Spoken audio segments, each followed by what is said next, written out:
ship, but he has sent it back because he realizes that without some kind of air superiority going on, the gunship will simply be destroyed by those air T3 fighters.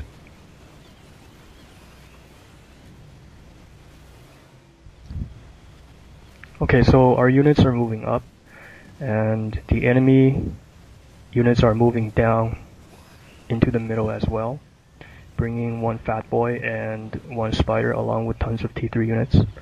So the thing about fat boy is that you want to leave it in the back because it's very weak actually.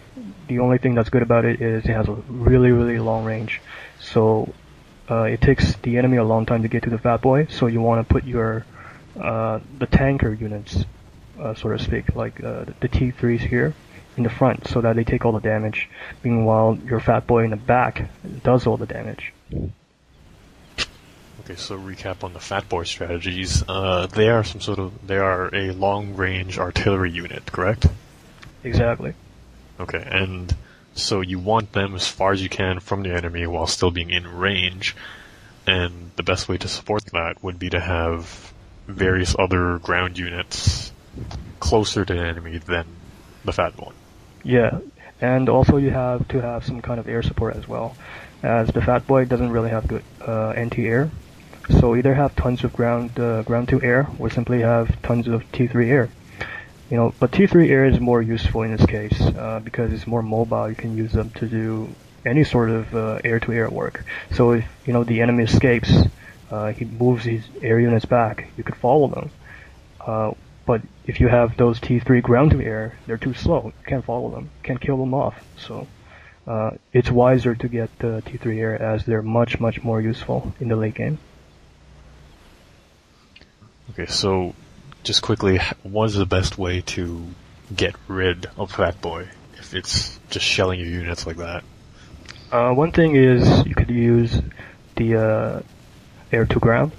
You could use strat bombers and easily take out a Fat Boy in large numbers, of course, without air support. So you can see here the enemy is trying to move in on the Fat Boy with tons of T2 bombers, and with this large amount, the Fat Boy has been brought down to just 25% HP with all the shield gone. So you can see how weak it is. And they were only T2s. So imagine what it could do to your Fat Boy if they were T3s. It could be simply just gone. And I moved the Fat Boy back a little bit because I see that the enemy is moving forward.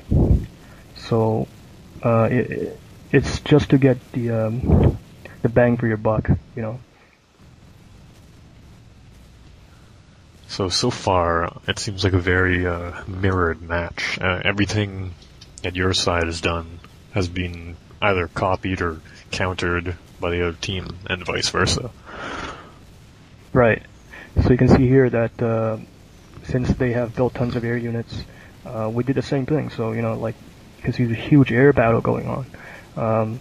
They saw that our forces are moving up, and they saw that our fleet is closing in, so they had to send some kind of air units to counter it. And we saw that too, so we moved in. So you can see this huge air battle going on. I think this is around the 35 minutes into the game. And we simply wiped out Yellow's Air Force. But Green's Air Force hasn't even come in yet, so the battle still continues. And you can see that one of my ally has just been defeated. And he was defeated by a long fleet of T3 strats when he was not looking. So one thing to remember is that you always have to patrol your fighters around your base. So when something comes up, you can eliminate it quickly. Like those T3 strats, they come in huge numbers. So if they just land a few hits on your commander, then the game is over for you.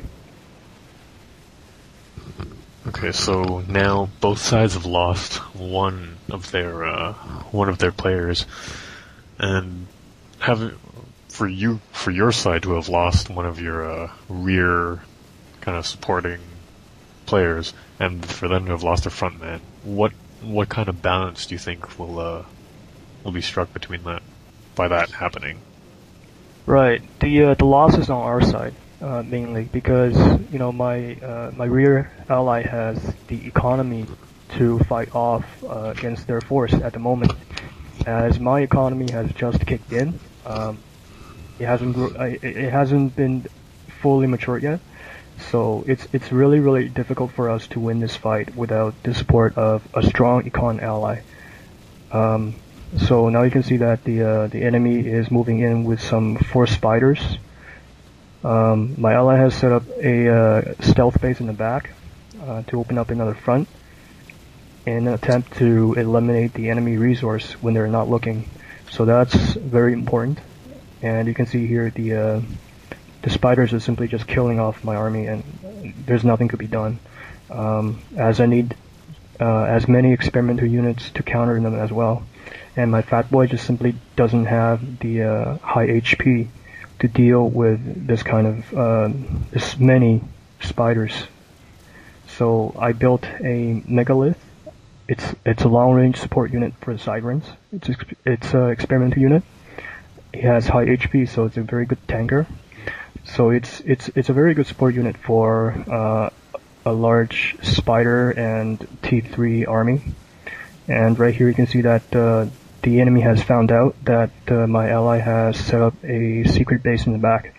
So try to eliminate it, but my ally already has set up some T3 defense, so we couldn't do anything. So right here you can see that they're trying to eliminate my allies' T2 fleet with torpedo bombers, but they're useless without air support. Okay, so this late in the game, this is around 30 something, 40-minute mark.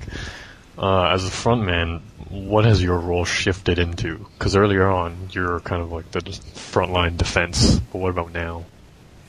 Right now, the role has been shifted into more of a tech side, because the low tier units that the frontmen built in the early game will basically be useless. So you need to tech your mass first, and then tech all the resource, and then you have to have high tier units to counter their tech.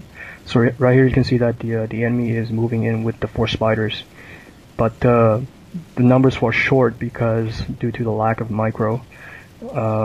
So basically I just wiped out those 4 spiders with just 1 spider, 1 megalith, and some T3 support. So right now I have established air superiority. I'm shifting my air build into gunships. That's the main reason why you have to have air superiority, is to have gunships. Gunships will do quite a lot of damage against any experimental units. So the only way to counter gunships, unfortunately, is to have tons of T3 fighters. That's all there is. And so losing those 5 spiders did quite a damage for Green, and he simply couldn't fight back now because he has lost his main ground force. So you can see that the gunships are simply raping the experimental unit that's coming out in lines. So right now he's going to give up. So there's really... The game's over. Yep. So I hope you guys enjoyed this dual commentary, and I'll see you later. See you.